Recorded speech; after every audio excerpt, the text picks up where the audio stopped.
Yeah, welcome to ShareTreck. It's Monday, and this is Raj here. Thanks for a great response to our video at the weekend, and also thanks to all the new subscribers who joined over the weekend. You're welcome. And we have a very negative outlook today in the markets. Just before recording, I briefly looked at the indicators. They're looking terrible. This is a bad time, but we are going to go through it, and we'll come out at the other end. We just need to conserve our cash. We need to avoid fear of missing out, and we have to stay the course. We should be fine. With that said, let's get started.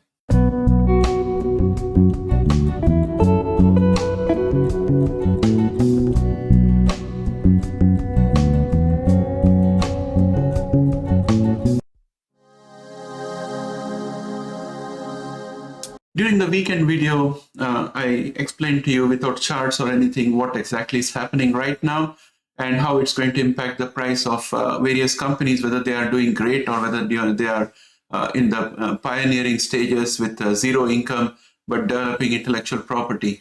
So if you haven't seen that, please go and have a look at our Sunday video. That will provide the background. Now, having said that, we're just going to drill a bit deeper. Because our indices are all looking red today. Let us see how deep this problem is. So first, I would like to start off by showing you the Michigan Consumer Sentiment Index. This is for the US markets. And you can see here at the website of University of Michigan, preliminary results for June 2022. So the consumer sentiment declined by 14% from May. And also there is a continuing downward trend over last year and reaching its lowest recorded value at this point of time. All components of the sentiment index fell this month, with the steepest decline in the year ahead. Outlook in business condition was down by 24% in May, and consumers' assessment of their personal financial situation worsened about 20%. 46% of consumers attributed their negative views to inflation, up from 38% in May. This share has only been exceeded once in 1981 during the Great Recession. So when I read this statement saying that 46% of consumers attributed their negative views to inflation, up from 38% in May, it doesn't mean that all the consumers are economics experts and they are very in tune with the market. It's just a simple fact that when they try to put bread and butter on their table, they find that their monthly income is not sufficient. And that's the reason why they are feeling the way they do. It's not some economic insight or anything that is gathered from looking at charts and other stuff. This is pure real life, rubber hits the road kind of situation. So this is pretty serious. And also overall gas price weighed heavily on consumers, which was no surprise given that 65% increase in national gas prices from last month. Half of all consumers spontaneously mentioned gas during their interviews, compared to 30% in May and only 13% a year ago. Consumers expect gas prices to continue to rise in a median of 25 cents over the next year, more than double the May reading and the second highest since 2015. In addition, a majority of consumers spontaneously mentioned supply shortages for the 9th consecutive month. So if we go back to our Sunday video, we spoke about two things. One was oil prices, which is what the Americans call as gas. The oil prices will lead to stagflation because you cannot avoid consuming anything that has the oil price hike built into it. So therefore, you're going to end up spending more of the money that you would have otherwise spent on those items, which are namely food, travel, and manufacture, all those kind of stuff. And then the second component is going to be the supply shortages, where people actually find that the shelves are empty. For example, if you looked at, if you had seen one of our earlier videos, I was talking about how wheat is in an inflationary stage at this point of time because wheat is still available but at a higher price. When it comes to shortage, you'll find that many stores do not have wheat or wheat products. So shortage is a much more worse situation than the inflation situation. When the wheat shortage initially happens and there is still enough supply available, the prices start to go up. But when there is an actual shortage, which is not able to meet the existing demand, at that point of time, you have empty shelves coming up. So that's the minor distinction I can make. Now, carrying that forward into Canada, which is again a big part of the North American market, you have this news article today, which says nearly 1 in 4 homeowners say they will have to sell their home if interest rates go up further. according to a new debt survey from Manulife Bank of Canada. And the survey was conducted between April 14 and April 20. And right now we are in June. So since then, the condition has worsened. That survey also found 18% of homeowners polled are already at a stage where they can't afford their homes. 1 in 5 Canadians expect raising rates to have a significant negative impact on their overall mortgage debt and financial situation. That's what the survey found. So this is again a dangerous thing for banks because banks have lent money. The Bank of Canada remains on a rate hike path as it tries to tame inflation, which is now at a 31-year high at 6.8%. On June 1st, the central bank increased its key interest rate by 0.5 percentage points to 1.5%, and that's going to be more increases down the pipe. The Manulife survey also found that 2/3 of Canadians do not view home ownership as affordable in their local community, which also means that communities are likely to get hollowed out with people going further away where it's cheaper for them to be. Additionally, close to half of indebted Canadians say debt is impacting their mental health, and almost 50% of Canadians say they would struggle to handle surprise expenses. And this report came out today. So this kind of goes along with the Michigan Consumer Survey, which is what is happening in the US. So overall, you can see that if people are struggling to do that basic stuff, then how are they going to have enough money to put into stock market? And if people are saying that they are not having enough money to meet their expenses, like for example, this sentence here, the survey conducted between April 14 and 20 also found that 18% of homeowners polled are already at a stage where they can't afford their homes. Guess what they're going to do? They're going to dip into their investments. And if their investments are already at a loss, they would not hesitate to take it out now because they would rather have the money now than see their investment go down further. So that's where the bearishness of the market comes from. So with that said, I would like to take you to the next article. We are going to get some more data on the 15th of June at around 12:30 p.m. That is the retail sales from US. That's also likely to influence the sentiment of the market. And we could potentially see sales falling and that could spook the markets further. That's another possibility. Go back to CRISPR news. I have a good news story here for ERS Genomics, which is Emmanuel Charpentier's company. They have been granted CRISPR-Cas9 gene editing patent in India. So here is an update of the situation in the backdrop of getting the CRISPR IP in India for CVC. So right now, the way the situation looks like is that India is covered, Europe is covered by CVC, two major markets, geographies. There is a federal court appeal by CVC when it comes to United States. And Broad already holds all the decision in their favor for CRISPR IP. And if CVC loses in US, that complicates the situation a little bit. But if CVC wins in US, all the other countries which follow US patent decisions will grant the patent to CVC, and CVC would have an absolute domination on the CRISPR IP field. Whereas if they lose in US, it's going to complicate the situation a little bit for various companies that already have IP license from CVC. CVC has been much more prolific in granting IP licenses. Therefore, there'll be a need for some kind of a compromise between Broad Institute as well as CVC. In the past, Broad has always said that they are in favor of a compromise and making sure that the CRISPR IP is used much more beneficially and is widely accepted everywhere without the risk. And particularly in this environment of high interest rate and squeezing monetary policy, funding is a major concern for genomic startups, which are not yet revenue generating. And therefore, clarity of IP is going to reduce the risk for venture capitalists to pump money into these companies. So it will be in the interest of everybody that regardless of the decision that comes out at the federal courts in US, CVC and Broad Institute decide to compromise and standardize the CRISPR IP regime and remove a risk factor for most companies out there. Having said that, it's time for us to go and look at Nasdaq and all the indicators and see what the market has in store for us. It's going to look ugly, but we'll get through this. Let's start off with the futures. The futures for Nasdaq are looking especially grim out here. They are down minus 2.92%. They're in a strong bearish track, as I have shown earlier, and there is a danger that we may fall below the line of support for this bearish track, and that could spell a lot of trouble for Nasdaq. So with that said, let's go and look at our indices. I'm going to look at US oil first. That's where we usually start. And you can see that US oil has fallen off the bull channel that we had before. But this just means that we are going to adjust this line a little bit. And we'll see as the days unfold, we'll see whether we are going to fall further below this, because we still have 1, 2, and 3 points of contact here. And if we fall further below today, that would mean that oil is going to lose value, and that's going to be positive for the markets. It could also be because the markets are feeling that there's an overall lack of funds available, and there's a risk aversion, and therefore the consumption of oil is going to fall, and the appetite for people to pay higher price for oil is also going to fall. And that could be the reason why oil prices are falling. They have been falling for 3 days in a row. Each of these candles are red candles, and this is a good sign for us.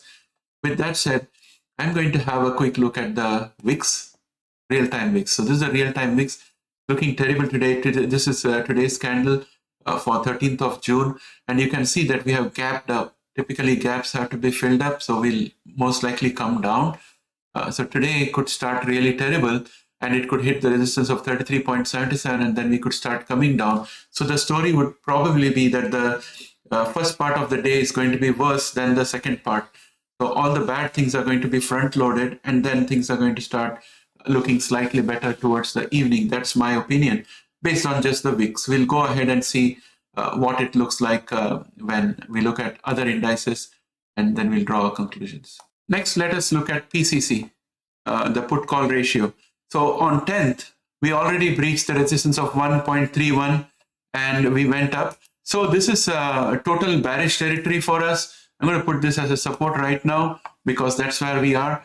And then we had another resistance at 1.37. We pierced through it, and then we came back down. So we don't have a candle for today. This is a candle for the 10th. And today's candle most likely is going to be between these two lines out here. The line of support, which is at 1.318, and the line of resistance, which is at 1.374. So those are the two ranges between which we are likely to open. And whether we come down or not depends on how the market sentiment proceeds. And there's a good chance that we'll open up and we'll come down closer to 1.31, the green line of support. That's what I think the VIX is going to do today. But nevertheless, VIX was bad yesterday, so we're going to consider it to be bearish for today. Now, next, I would like to go and have a look at the 10-year yields. And when I look at the 10-year yields, the yields are going up. This is generally good for the stock market because money is going out of the treasuries. And we are looking at a yield of 3.28%, and this is a good time to look at the inverting yield curve. So let us look at the 2-year and see what the 2-year is looking like.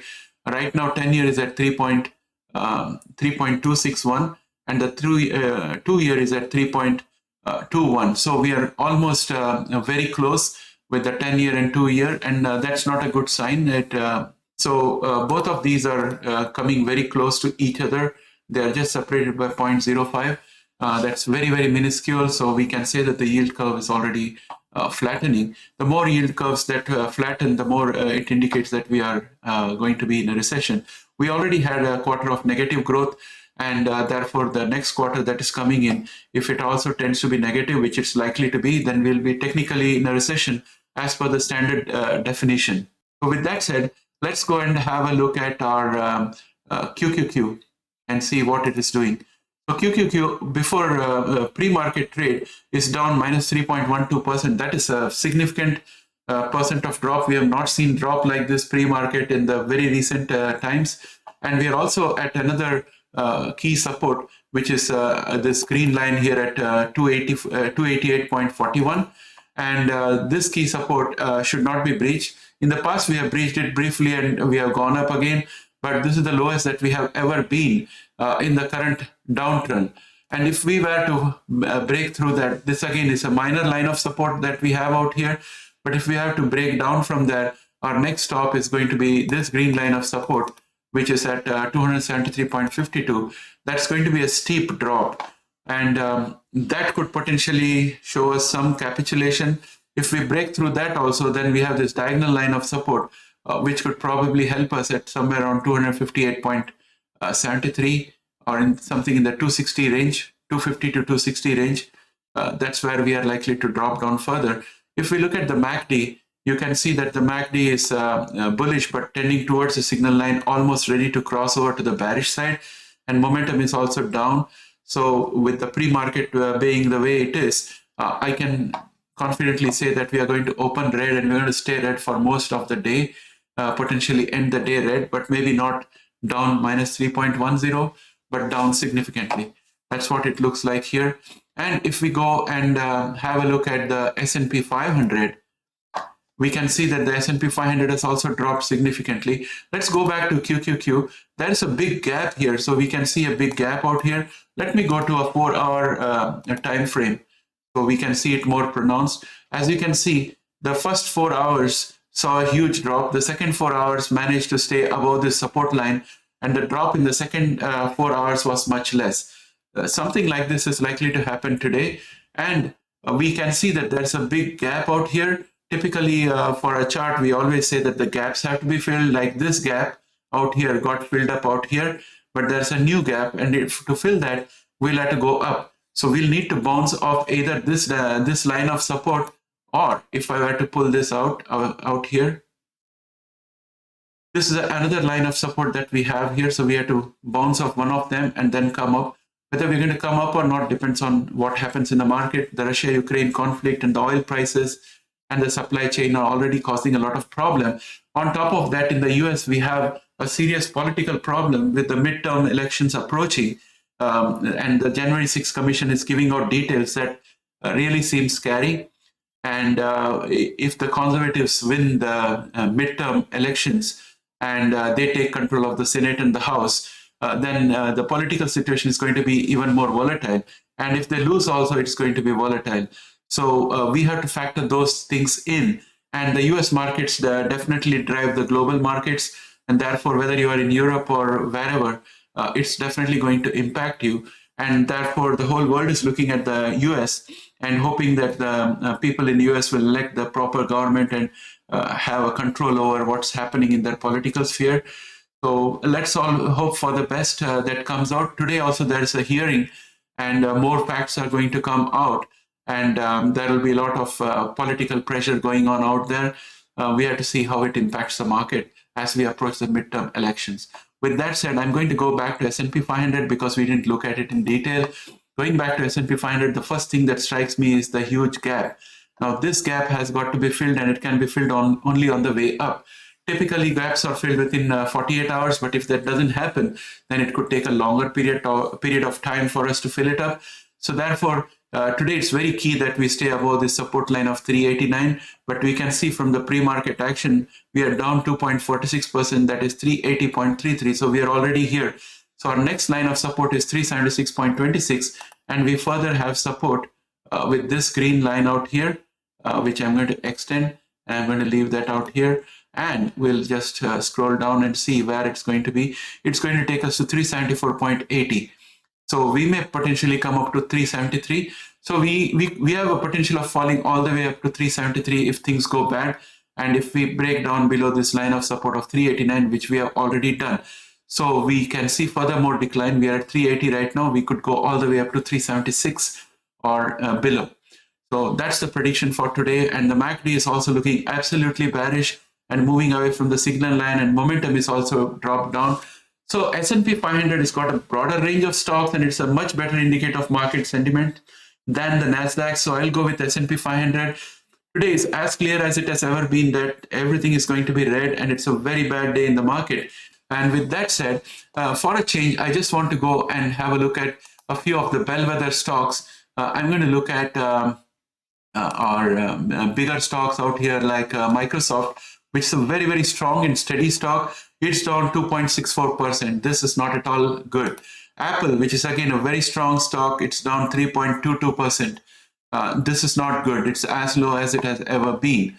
And if we were to look at FNGU, which is the FANG index, the FANG index is down 11.14%. Can you beat that? It's absolutely terrible. There's total risk-off sentiment out here. And let us look at Google for good measure. Google is down 3.12%.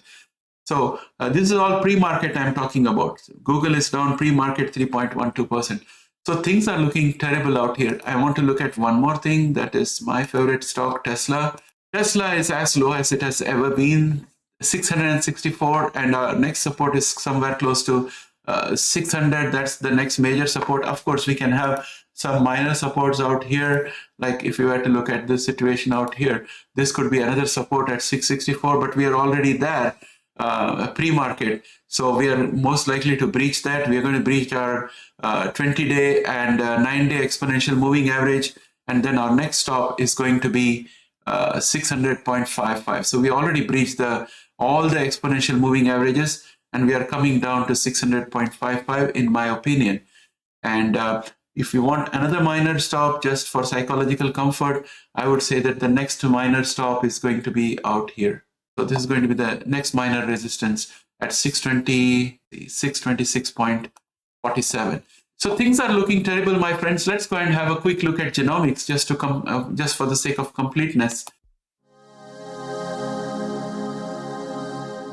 So here we are looking at BlueBird, and you can see pre-market BlueBird has jumped 66.76%. That is basically back of the news that we had last week, which said BlueBird Bio says FDA committee supports Beti-cel, that is the Beti-cel gene therapy. This is old news at this point of time with this dynamic market. So I doubt whether BlueBird can hold on to all the gains. But those who have invested in BlueBird, you have a call to make. We are at 6.22 right now. That is almost here. Our next resistance is 6.44. In the backdrop of the kind of market that is, it's very difficult to sustain this kind of gain, especially given that unlike CRISPR Therapeutics, which has got a very strong balance sheet, BlueBird doesn't have a strong balance sheet. And that could also be another question that you have to deal with when you decide whether you're going to sell a call or whether you're going to sell BlueBird and take profits. Remember, there are lots of people who had bought BlueBird at a much higher price and who have been waiting patiently for a long time. And those people who had bought anywhere somewhere around April, having waited and seen BlueBird plumb the depths, are most likely to sell here as soon as the market opens and take the profits. So pre-market, we have a great gain out here. But once the market starts, and especially as we go towards midday, you can expect a bit of weakening out here. If that doesn't happen, then good luck to you. These are my personal opinions. Please do your own due diligence before you take any steps on trading BlueBird today. But that's how I'm looking at it. We have broken through this minor resistance and we are all the way at the very top. This is a very, very strong resounding gain. So all the best to you guys. But be careful whether you hold it, you sell it, or you sell a call. Just be careful what you do. Make your own decisions based on your own analysis. With that said, I think I don't have much to talk about the genomic shares today. Caribou lost the most at 20%, followed by Intelia at 15, Beam at 12, and CRISPR Therapeutics at around 11, and Verve at 10. And as you can see, all these shares are heavily negative, even pre-market. It's not like there is no trade. There are trades and they're all heavily negative. So that gives me an idea that there's not going to be a dead cat bounce or anything of that sort, at least at market open. Maybe towards the end of the day, they could claw back some of the losses they have had. But the market is looking terrible today, my friends. That brings me to an end of this session. I'm really sorry that I'm talking all doom and gloom today, but that's what it looks like. But better days are up ahead. So for any investor, you should have fortitude. You should not put everything in the kitchen sink into the market and then be on tenterhooks. So take the opportunity to gain the experience, because we are looking at a once-in-a-lifetime events, which you're going to talk to your grandchildren and younger people who come to you for advice in future, and you will be recounting these days. So learn your lessons very well. Experience this. This is the markets teaching us how to be a better trader. And if you've got plenty of money and you can hold on to a bad market position in your portfolio for 2 or 3 years, this is the best time to invest, but definitely best time to invest on good stocks which have fallen. With that, I would like to finish this video. I hope you liked the video. If you liked it, please press a like so that YouTube can help others to discover our channel and expand our reach. And also, if you're not yet subscribed, please subscribe. I'm going to be putting more efforts and more videos and better quality videos. So your subscription inspires me a lot. So please subscribe and help us grow this community for everything related to CRISPR and stocks. Thanks and have a great day. Bye for now.